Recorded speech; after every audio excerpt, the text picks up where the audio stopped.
Hello, and welcome to Super Respectable. My name is Tosh, and my friend David Lewis is here as well. Hi, Dave. Hey Tosh, Oh, how are excuse you? me. I'm good. I'm sorry I burped there. That was so gross. Just Oh like, no, uh, let's keep going. yeah, keep going, keep going. We're raw. We're unedited. Yeah, It's what it is. It is what it is. I did this podcast a couple of weeks ago for work with one of our colleagues, and it was like I didn't tell them that I knew doing a podcast, like I do one. So like they kept like treating me like I was more like I didn't know anything about podcasts. And I was like, okay, sure. But they kept re-recording things, like you know what I mean? Like they'd be like, oh no, we made a mistake.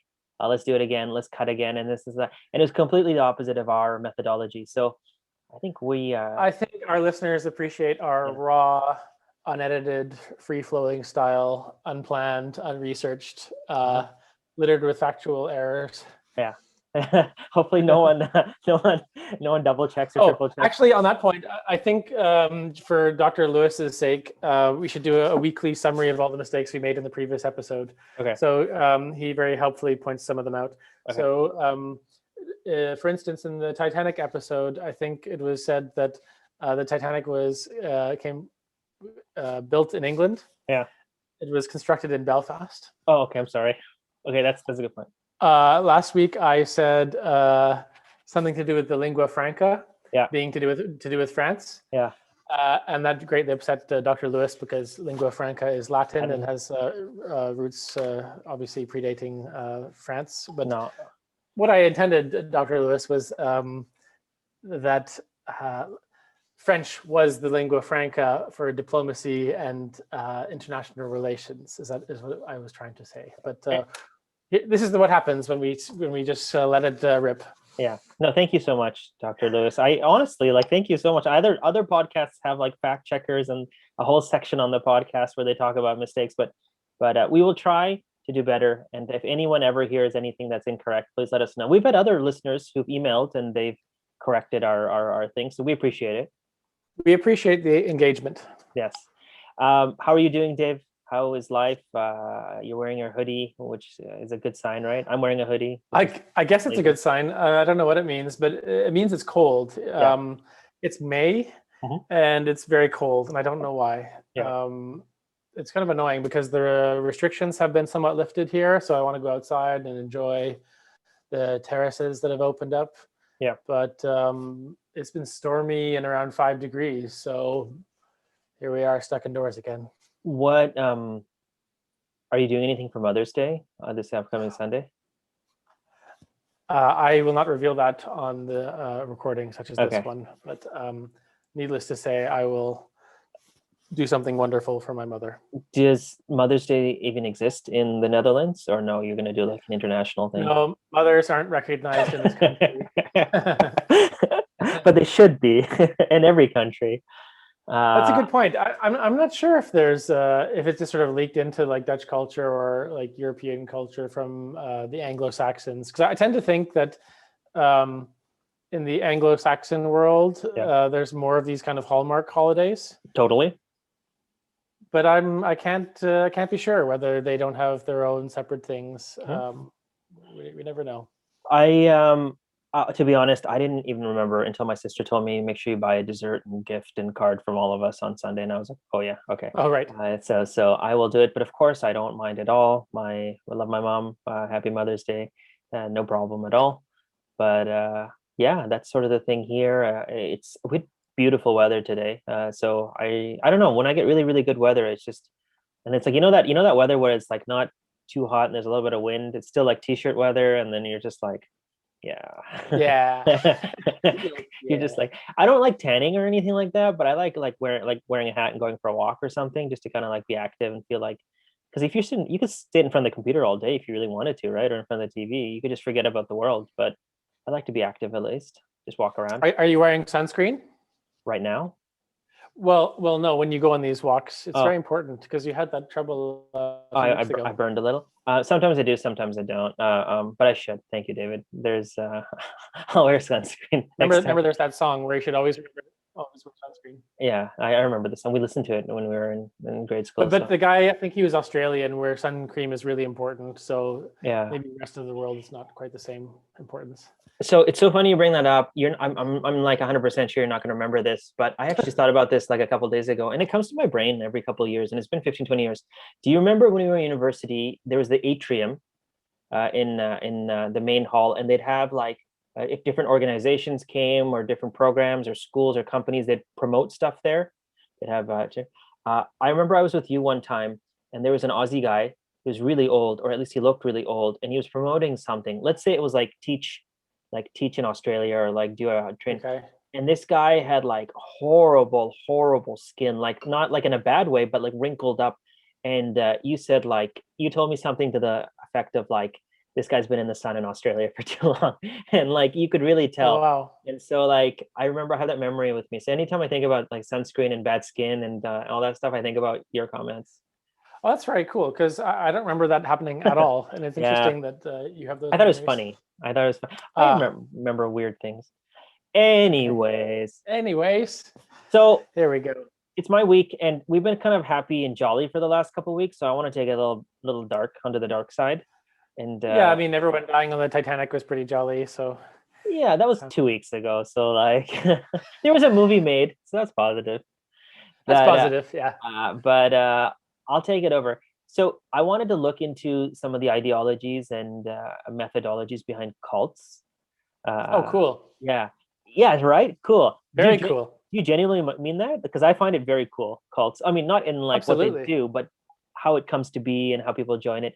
I've always found things related to like organized religion or beliefs or whatever fascinating. I even almost minored in religious studies, but I got too lazy and I didn't finish the credits. But but I was really interested in cults and in TVs and movies and books I've read in news reports that have come out.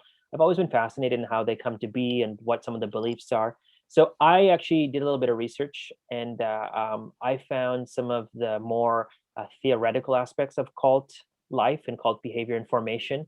And I'm going to talk about that a little bit and then talk about one cult in general. I actually got down that rabbit hole pretty deep, and I had to stop myself because it gets pretty dark pretty quick. Like it's pretty weird stuff. Nice. So I there was so many different examples from like the People's Temple, like Jim Jones, to Charles Manson, to some really weird ones. So I ended up finding one that I think you might know about, but it doesn't really get like explained a lot in Western audiences, but I think you'll know about it in some context. So the first thing that when I watched it started studying was this guy said that nobody in a cult really realizes they are in a cult. And so I thought that was a really interesting way to start off, because most people wouldn't actively join a cult. They think it's some type of relief from life or something that they're looking for when they're missing. So they think it's like a group of group of people who can help them or aid them and make them feel more comfortable. And this is actually intentionally done by most cults. They don't come out advertising in terms of what they really are. They want you to slowly join, and then they'll indoctrinate you. So Mm. three characteristics of a cult, which I want to talk about, are the following. And you tell me what you think. I don't know if you agree or not, but then the first way is that it's usually led by a very charismatic leader. Most cults have someone who has a godlike figure, a divine figure, and they're sort of the one that attracts people to join. And in all my research I've done and all the interviews I've watched and stuff, people in these interviews from people who have joined cults, they all talk about the head of a cult being charismatic. That word comes up over and over again. So you got to be a real people person to get people on board. And usually what happens is like from the get-go, it's not like they're like, oh, this guy is like God or whatnot, but this guy is someone you can relate to, someone who's personable, someone who kind of like listens to you and gives you the time of day. And then as you join and as you spend more and more time, you see that the other people, the patrons of the cult, I guess, Mm. they see him in a more godlike figure and than just a leader. And usually what happens is the more time you spend, people say that then you start seeing as authority, and that you shouldn't argue against him or argue against his beliefs. So that's the first characteristic of a cult. Okay, I'm taking notes. Okay, don't take too many notes. This is a really negative door. The second one is that the group has some form of indoctrination, which means, and it's subtle indoctrination. Usually, when you join a cult, after you kind of get past that first door, they'll get you to take classes They'll give you books to read. They'll have one-on-ones with you. And what they're trying to do here is just really like lay on that work, that foundation on you. Some people have compared it to mind control in these situations. Um, I was thinking about using an example of a very common belief system, but maybe I won't by name just because I don't want to alienate anyone. But if we were to use this system, which I think you know who I'm talking about, uh, um, they promote it through classes. So, like, when you come in, you're taking all these different classes on like how to deal with people, different life skills. A lot of people have actually equaled that, equivalated it, what's the word? Equated it equated it with subtle mind control. So there is that element to it. And then the third characteristic of a cult is what comes usually at the end or in the middle of a process. They don't promote this, is that you're usually exploited somehow, whether it's through financial exploitation, you have to pay to join the cult, or you have to pay to be part of it, or unfortunately through sexual exploitation, where more and more people have to like it's kind of gross, give into like sexual practices, usually from the leader as well. So these are the three characteristics of a cult. And interestingly enough, I didn't realize this, is that most cults that we see modern day were started in America. I'm not saying for each one though, but what happened was that in the 1600s, when the Americas were being formed and formulated, they were creating a new country, right?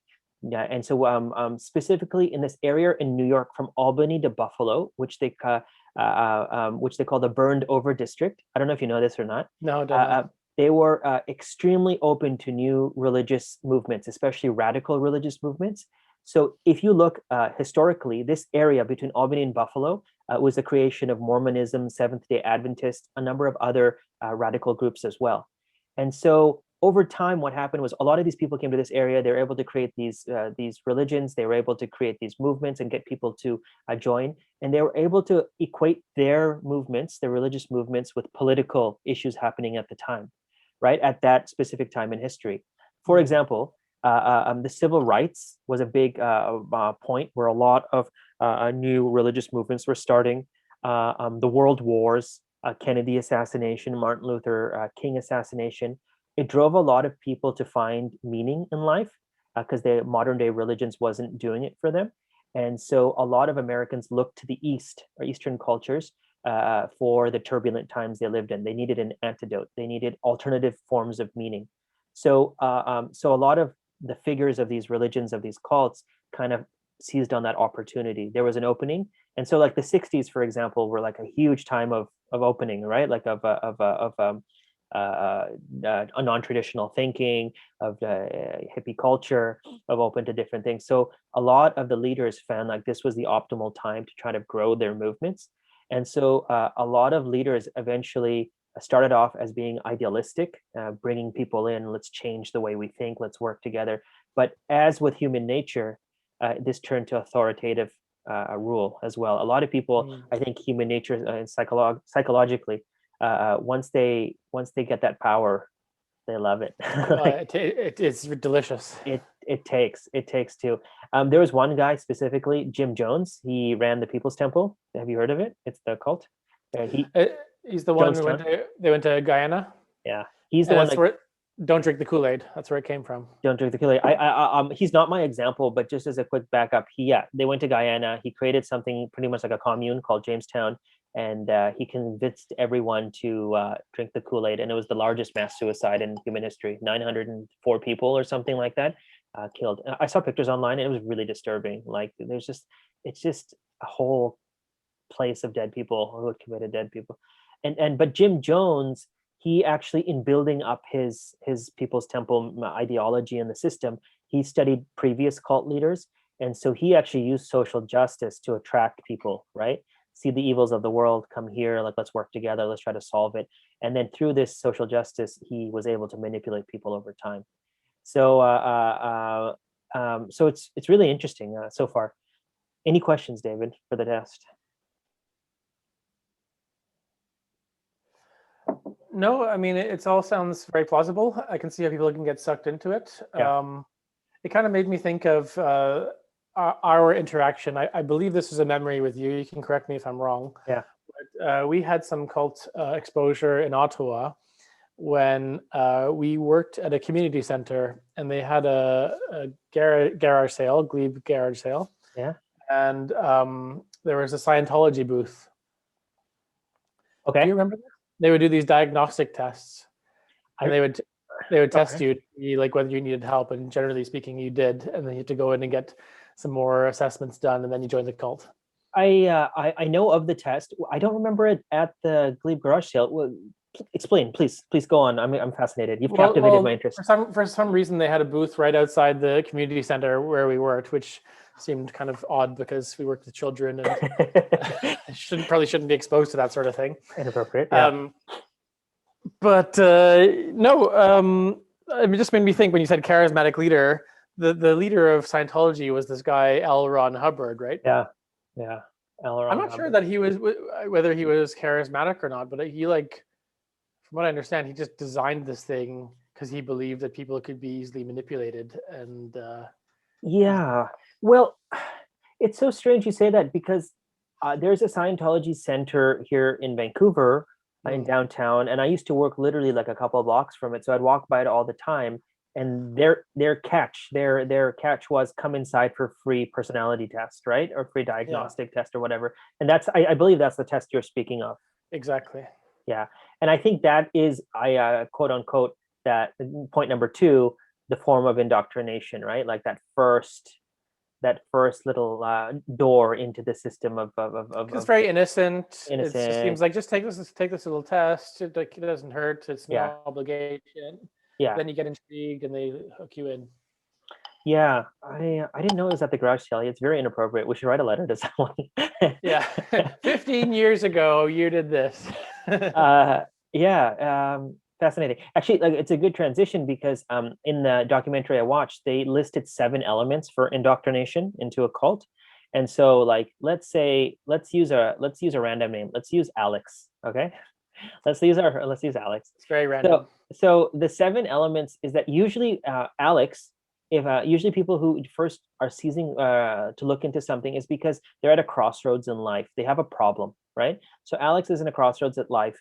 He doesn't know what's happening. In the examples I gave you in the 60s and in the 50s, there's war going on. Maybe your moral compass, your ethics, your belief system is at play here. So Alex is at crossroads. He doesn't know what's happening for whatever reason, and he finds out about cult A or whatever it is, right? And it's not a cult. Remember what I opened up with? Nobody in a cult realizes they're in a cult.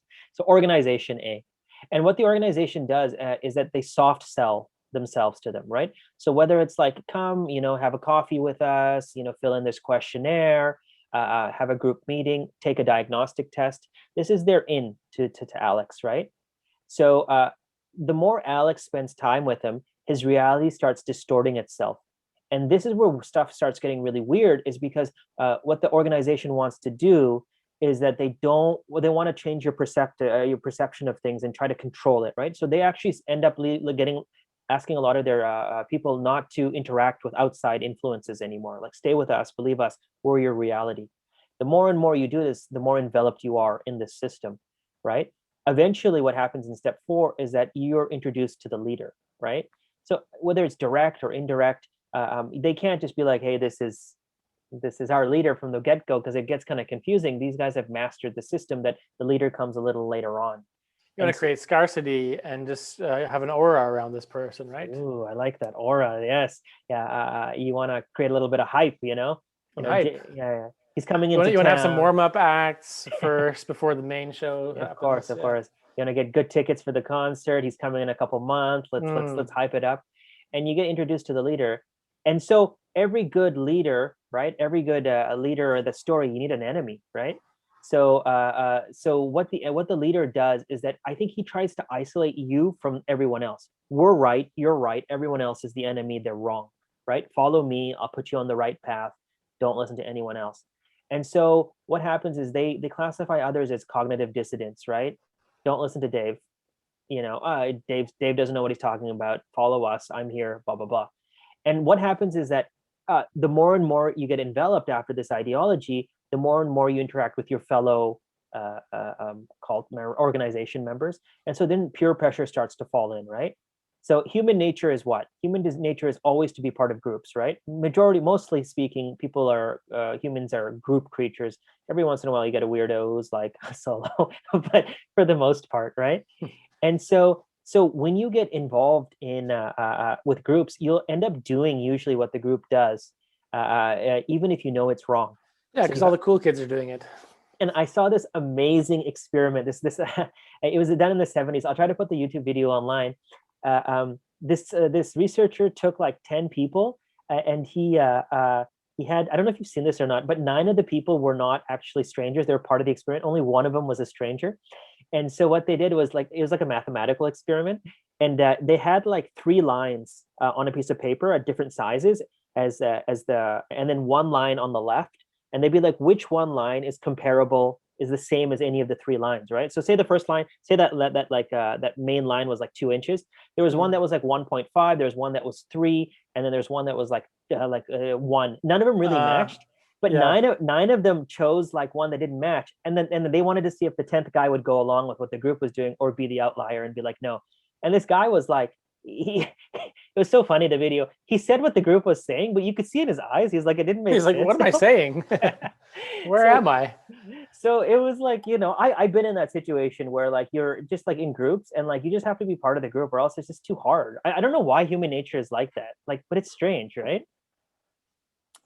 Yeah, I mean, it was kind of like me in Sunday school. With religion, I questioned things too much, and it probably didn't go over too well with people because they started telling me a story about Jesus making all this fish and bread for all these people out of, a few things, and he fed thousands of people. And I said, that's just not possible. I mean, how can you do that? And you're that one guy. So you didn't give in to peer I'm pressure. that guy. Well, in that case, no. But if it's my peer group and my like within my age group sort of thing, then I'm much more likely to fall in line. Do you think there's like a laziness aspect to it, or some people just don't want to work and they're like, yeah, whatever. I agree with them. Like, yeah, yeah. Go on then. Let's go to Guyana. So, so peer, step number 6 is the peer pressure, and step number 7 is that eventually you see that the leader is this like sociopathic narcissist, right? Like you were so far down that rabbit hole, you pretty much need him now. You can't do stuff by yourself. And since we mentioned Scientology, we might as well just go with it at this point. But like, I think a lot of people, from what I've started about Scientology, is that the more enveloped you get in it, the more dependent you become on the system and harder it is to get out. And I was watching these interviews with all these different people from different cults who have survived and exited cults, and they all said that like leaving was a huge like mental burden for them, and physical, of course, too, because it wasn't just like physically getting out of a place. It was changing a complete mindset that had been set to this group, right? And this person and this ideology. And I can understand having to change your entire belief system or way of thinking. But a lot of people also, by the way, had said that they knew something was wrong at one point.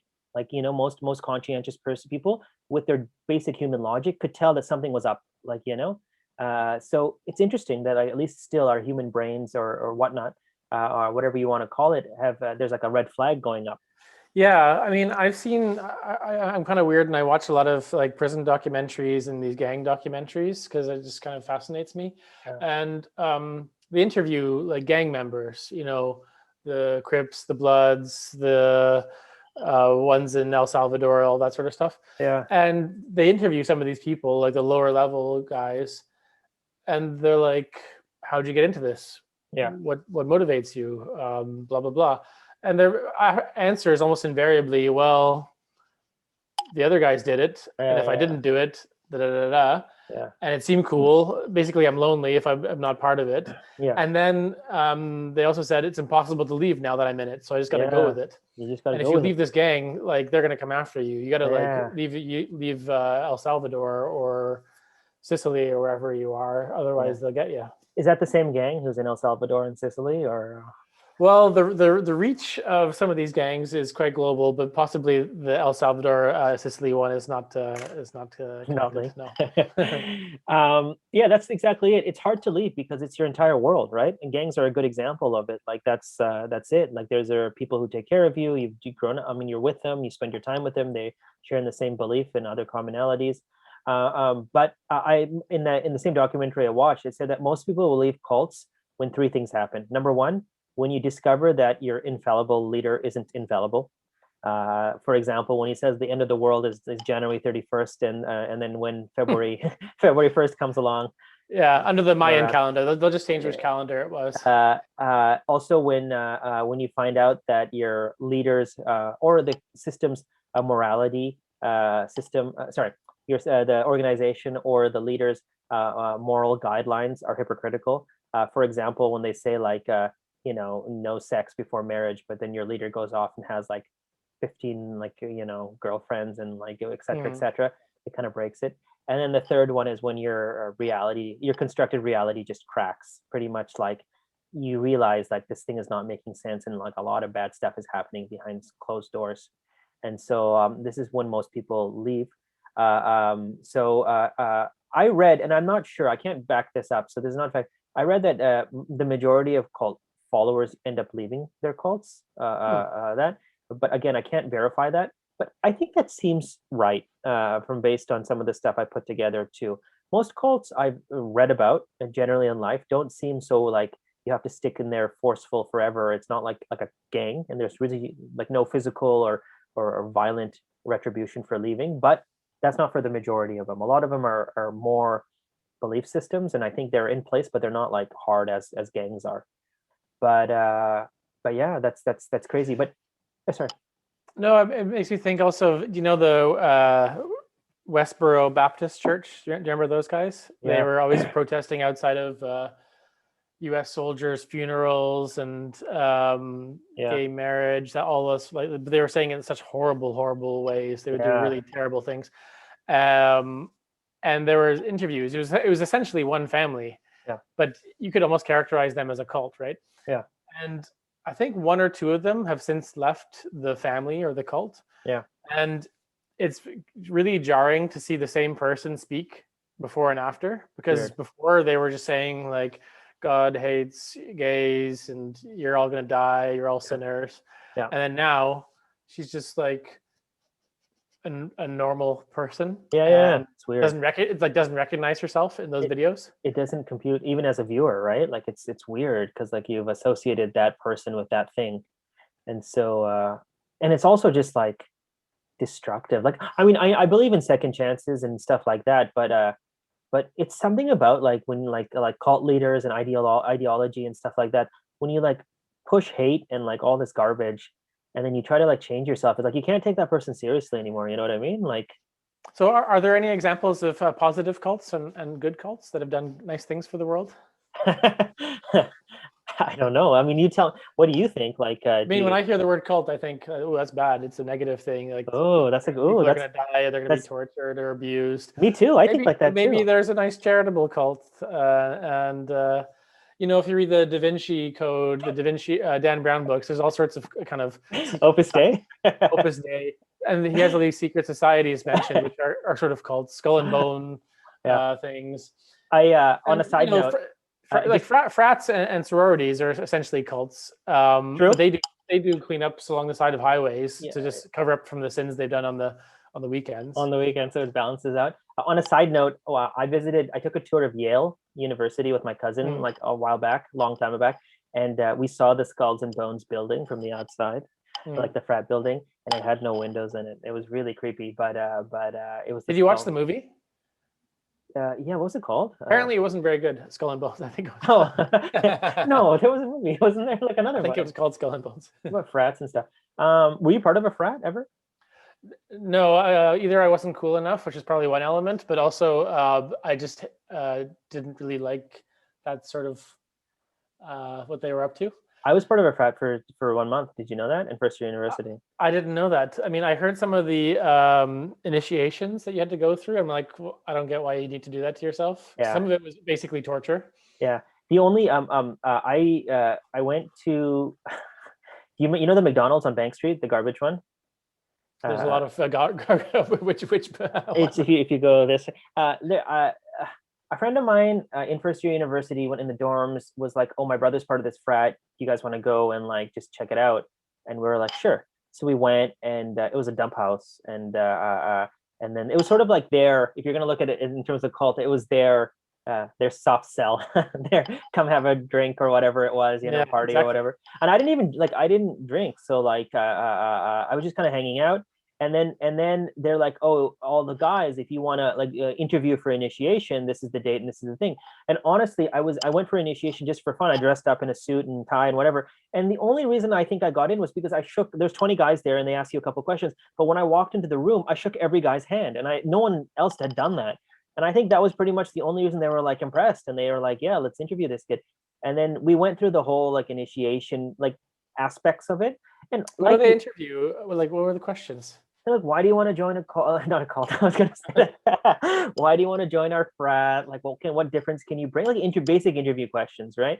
And so, and so I replied with really standardized. I knew how to interview, answer questions in interviews. And so what's your greatest weakness? Blah blah blah blah blah. And so I did it, and I went through the first couple of weeks, and I just realized this wasn't for me, so I just left, and I lost like a couple $100 though. I really wish I got that money back. So that they charged a couple $100 as a registration to the exploitation. See, financial exploitation. Yeah, it's. I mean, there's lots of different groups and things that could be characterized as having cult-like characteristics. But I definitely think sororities and fraternities are on the somewhat lighter end of the scale, but still have they're on the spectrum. Yeah, I mean, this is I watched this documentary and it was really fascinating. I'm not judging anyone or whatnot. I think it's let's call it an organization, like multiple organizations. I wouldn't classify it as all organizations being under one category. There are different levels and stuff to it. Cults would be in its own category for me. But an interesting thing is that in the documentary I watched, and this is fascinating, I never even put it like this, is that we have a social problem right now in modern day world. Because of technology, there's social isolation everywhere. People are lonely as hell with the computer because people are making these relationships online. They're not doing it in person. With no community, a lot of people leaving organized religion, virtual communities are starting to help fill that void. And so with IT, with technology, you no longer have to be geographically in a location for your community. You can be anywhere on the internet or in the world.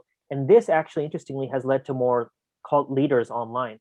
So there's more, if you go online and you do some research, there are a shitload, pardon my French, pardon my language, of beliefs and organizations or whatnot, just like Scientology. The QAnon one. I mean, yeah. They were at their peak, right? In the States, yeah.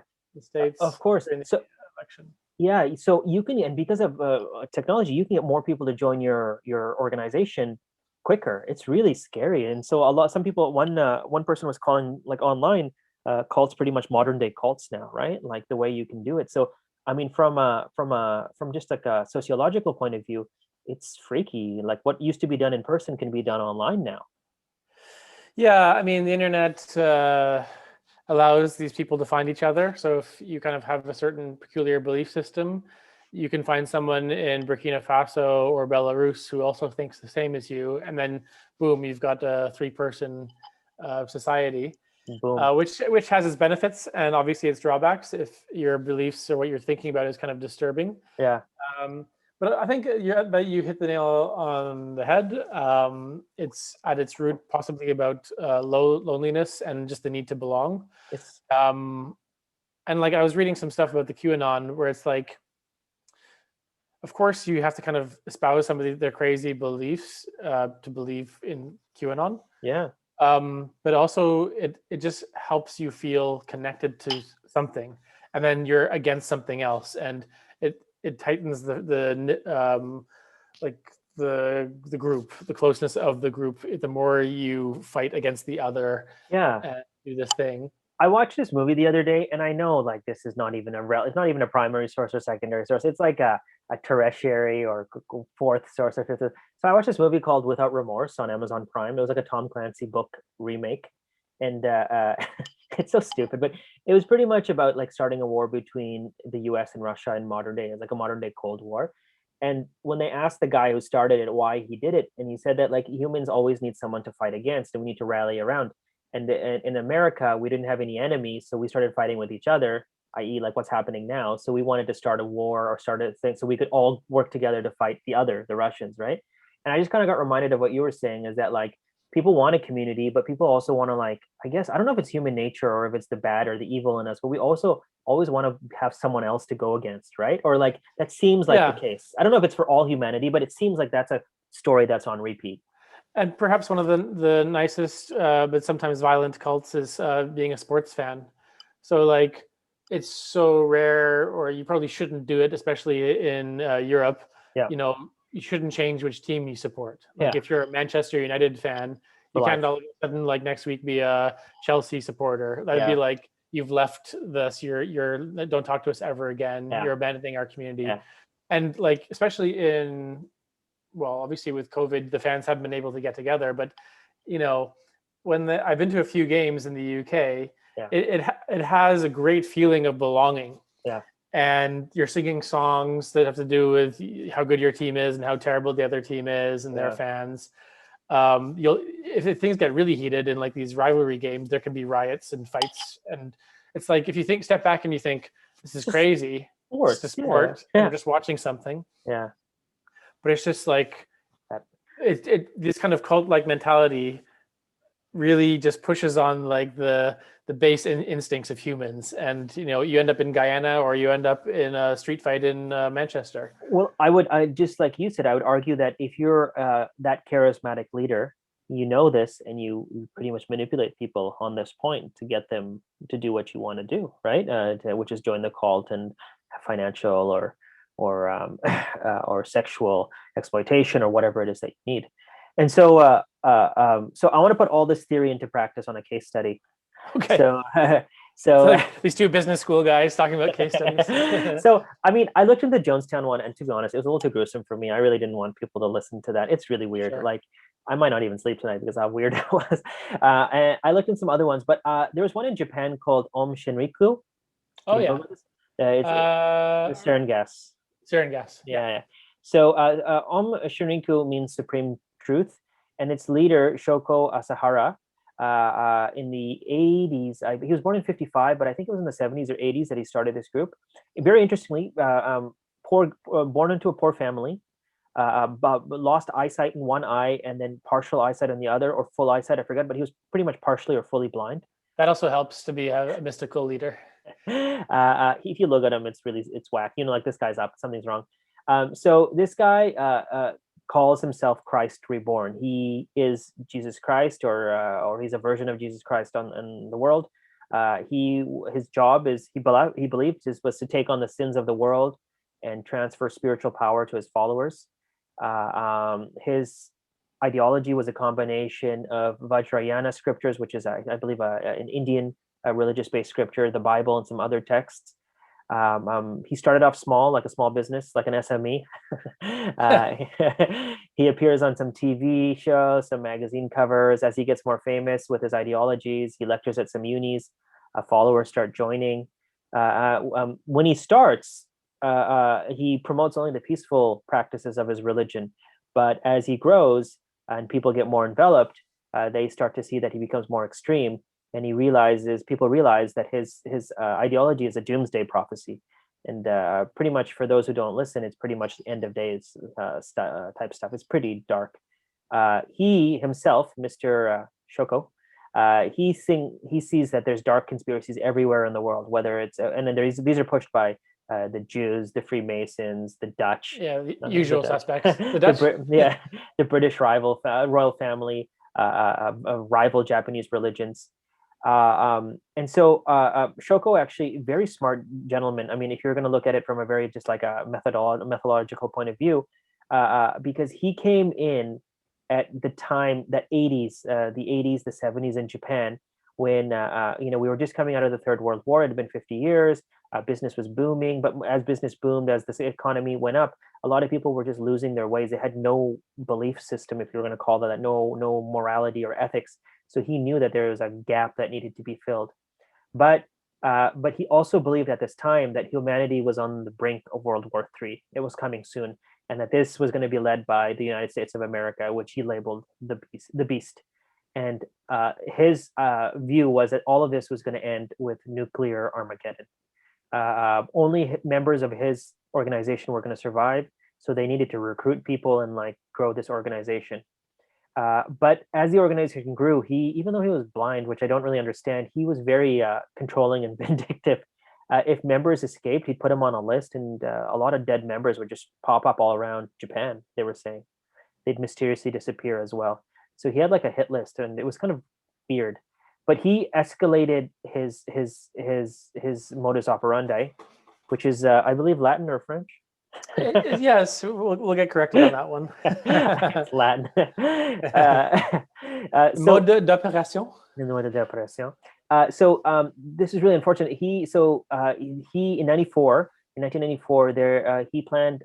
He was the mastermind behind a chemical sarin gas attack on the Tokyo subway system. Which, interestingly enough, I don't remember learning every time in school. I only know about it from personal research or from something. Did you learn it in school? Why would they teach us that in school? No, I mean, like, I don't know, like modern day history or something like that. I don't know, but it's like a big deal. Like it was like a biology, chemical. I don't know where you'd learn it, but did you learn it at any point in the academic setting? No. No. How did you learn? How did you come across it? Just personal research, personal history in a book? I think it was 1995. It was in the news. Yeah. It was just I was 10. yeah, but once you're done your story, I have a nice add-on to this cult, which I'm aware of. Oh, okay. So Yeah. on this attack, they boarded 5 subway trains in the morning. They released sarin gas, which is a deadly chemical gas. It killed 13 people, it injured 54, and affected almost 6,000 commuters. It was one of the first instances of biological warfare in modern day history against civilians, maybe even in general, I'm not sure, but horrible, like a really, really... And so unusual in Japan, which is like normally a very safe, ultra safe society where yeah, these kind of things don't happen. super weird. And this is all like going into his doomsday prophecy and like trying to take over the Japanese government, trying to become emperor of Japan, trying to get like everything set. And so after this incident, the police raided his like different locations, different offices, and they found like stockpiles of weapons, gas. Apparently, it was enough gas to kill 4 million people. Isn't that crazy? Where'd they get it from? This guy, okay, so on a side note, this guy, I don't know if this is verified. Again, this is my second point. I only saw it in one source, but apparently he was making so much money on the side. I'm assuming through exploitation and people donating and stuff. They said $1 billion. I don't know if that's true or not, but I'm assuming a lot of that went to arms, like weapons and stuff like that. Apparently, they even had a military helicopter, Dave, like in storage. That's crazy. Okay, so this is where I'll jump in. Yeah. I read this book a long time ago about it seems random, but just stay with me. Yeah. It was about like the history of Australia. Okay. And there's a section on this cult because they were so rich that they bought a huge plot of land in the outback, like middle of nowhere, obviously. And I think it was obviously before they had this sarin gas attack in the subway, and they were just kind of thinking like, how can we cause some devastation? Yeah. And there was something that happened where they detected basically an earthquake, like the Richter scale, right? Something went off in Australia, and they're like, what the heck was that? Yeah. We don't typically get big earthquakes in Australia, as far as I know. And no one could figure it out. And it was like in the middle of the outback. Yeah. And after the sarin gas attack happened, they did like some more research on what was going on there. And they found that they possibly like created like a mini nuclear bomb, and they were just blowing off stuff in the outback. Like testing stuff out, or just they were just dropped some like crazy huge bomb in the middle of the outback, which had like nuclear elements to it. So they almost made a nuke. Oh my gosh, that's scary. Wow. And so what happened? Like, do you know, like this cult or this leader, did they arrest him, or must be against the law? I think well, the thing is the outback is massive. Huge, and I guess it's so big you can drop a nuclear bomb and no one notices until after they do a terrorist attack. Yeah. So I guess justice came after the Tokyo subway bombings when everyone after them. So well, after the bombing, Shoko, the leader, he goes into hiding. He even tries to release some more gas, but fails in different other incidents. 3 months later, he's found hiding in the wall of one of his compounds. He gets arrested. He gets convicted of masterminding the subway attacks. In fact, 150 other people in his cult get arrested as well. But a lot of members are actually like get away without being charged, but 150 do get arrested. So that's kind of sad that a lot of people got away with it too. And it was really interesting. On a side note, a lot of his members were like highly educated university students. Like they understood right and wrong and whatever. They were Hmm. just looking for someone. So I think that's a common theme you find. We always think that like it's always like people who joined like they don't know what's happening and stuff. But there's some people who are very very Yeah, I uh, mean, look at the members of Scientology. It's like the Hollywood elite. yeah, I don't know if actors are the most educated. No, I'm joking. But yeah, that's true. I'll get to That's true. They Scientology just follow a script, right? in a thing though. Well, Tom Cruise, I guess, right? Shoko was sentenced to death in 2004. He actually gets hanged in 2018 along with 6 other cult members. So he's in jail for like 14 years. Uh, Today, there's almost still 2,000 people in his cult, even though he's dead. But apparently, according to records, just before he was about to die, he wanted his remains to go to his fourth daughter, who he had 12 kids, by the way. Sorry, I forgot Oh, to mention nice. that. He wanted his So remains. sexual exploitation. I guess he had more than one wife. But in his bio, I read that he had 12 kids even before he started this call. Like, right? So like, He's a busy man. yeah.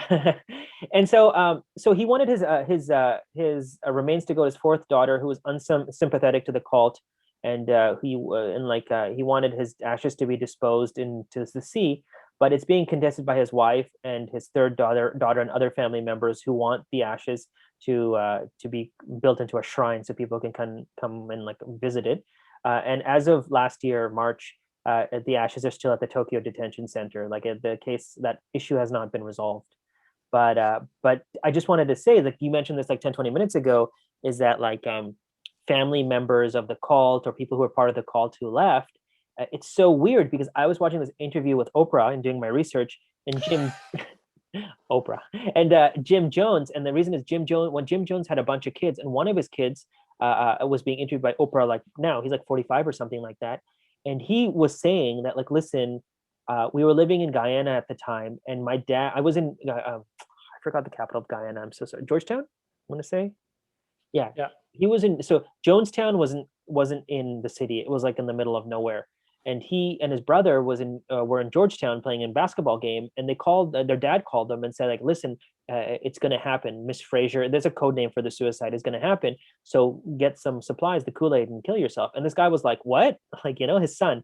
He's like, no, like, don't do this and blah blah blah blah blah. Don't. He tried to talk him out of it. He did it, and he said that, like, when I heard this and I couldn't get it, I went to the American embassy immediately with my brother and to like see what was happening and notify him. And so, like, by the time I guess everything kind of got settled down, they got that these guys had already committed suicide. And I was just thinking, like, this guy's dad was like a cult leader, right? And like I mean, like, he was just a kid at the time, but he clearly understood right and wrong, and he didn't do it, and he tried to stop it. But his whole life, like, that's the name and that's the history and that's the heritage he'll be linked with. Isn't that weird? Like that's psychopathic. Because like in like a looking back at all this, like, we know what's right and what's wrong, and it's weird, and people are studying it. But this guy like lived through it, and I was just thinking, like, the same thing with Shoka and her daughter and like her other family members. Like, some people still believe in this crap, like, and they're still like wanting to create shrines and do this and that. So that means like some people think this was still the right ideology. It's weird, right? Yeah, I guess. I mean, there's 7 billion people in the world, so some lunatics will always believe in something kind of out there. But you'd think it would be discredited after, they all killed themselves. And Do you remember? I don't know. But going back to our college days, do you remember Shinichi? My friend Shinichi. no. He was from Japan. He was really cool, like very Japanese, very cool. And he was telling me, like, in Japan, we don't really have like ideological beliefs and stuff. So we'll, like, for example, we'll get married in a church. Oh well, like then we'll like die as Buddhists, and then like like it's like a mix and match. And so like I think one of the reasons Shoko really found that gap was between that time politically, where there was a lot of people who were looking for some type of belief system in the 70s 80s versus not having that, and then like people needing meaning in their life. He kind of dove right in. He knew what to give them, right? And so if you go online and you watch docs or look at photos, this guy totally looks like a cult leader. Like, not to be, he totally looks whacked out. But it's interesting, like you said, that there's more cult activity possibly being formed around the internet. But in some respects, I would think that it would be lessened by the internet because of the mystical qualities that people have when there's the remoteness to the leader. But if you're online, everything can be found out. You can like take pictures of the person's house, and everyone can be an online sleuth and like just discredit the whole thing. I guess So in could. some ways, like I find it harder to form a cult in the digital era than in the 60s and 70s. I would buy your argument. Like, it's a good argument too. I mean, I'm sure someone on the other side would also be like, listen, I get access to my leader like that anytime I want, YouTube channel or whatever it is, and et cetera, et cetera. So I think there's two sides to the story. I mean, we don't have to talk about cybersecurity and this and that, Well, but I mean, maybe the cult leader shouldn't have Twitter or an Instagram account that to create like more of a mystery. yeah, I'm, at the beginning of this call, sorry, not call, but at the beginning of this recording, you had mentioned, like going to Sunday school and churches and stuff. And so, like, here in North America on Sunday mornings, you can turn on a sermon on your TV for those people who don't go to church, but it's televised, right? And there's stories about people in churches who are, modern day pastors or modern day priests or whatnot, who, they fly on their private planes and like, you know what I was saying? And then they go to their church and they're anti-COVID and they're having a church of, what was the church? A Westboro church. So there's there's a lot happening out there. And I know there's people who study this stuff, and I find it just purely fascinating from a theoretical point of view, but scary as well. Like that things can spread very quickly in this world. Well, I think there's a chance, Super Respectable could form some sort of cult following over the time, Two mysterious leaders, very charming and charismatic. And we have a belief system around weird things. Yeah. And this is going to come back to bite us in the ass in the depositions. This recording. It's all recorded. Anyways, I know you're joking. So, I found it interesting. If anyone ever finds like any books or interesting things on it, I'd love to read more about it. Just generally psychology, but every once in a while, like stories pop up in the news, even close to home here. I mean, like I live in British Columbia, where there's like a polygamous or group in the Okanagan in the middle. So they're always in the news. Not always, but so it's not far. But I thought it was interesting that it was mostly a North American based thing, though it does exist in other parts of the world, but you see a lot of it in North America. Definitely. And if you've ever listened to an interview with Charles Manson, you'll wonder how the hell anybody followed that guy. Crazy. Did you watch Once Upon a Time in Hollywood? I did not know. Oh my, you got to watch it. It's really cool. He's in it. And he actually, the murders that he initiated are actually like a big part of the story. And in Quentin Tarantino's version, he almost makes it that what if the murders never happened? How would it have been different? And you should watch it. It's interesting. But Charles Manson was a psycho. Yeah, that's crazy, man. You can go, if you go to Los Angeles, you can drive by the Tate house. It's not the house, they demolished it and they rebuilt it and stuff, but you can go where the murders happened. It's pretty weird. Like, I didn't do it, but yeah. Yeah, that's not my cup of tea. We can I'll also stick to the cult of Manchester United and stuff like that. There you go. Anyways, that's my thing. I'm sorry it was a downer or not a little bit darker, but it's fascinating nonetheless. Very interesting, Tosh. It very illuminating. I took notes on how to start a cult, and I'll be researching further in the days to come. Okay. Anyways, Dave, have a good night. Okay, bye.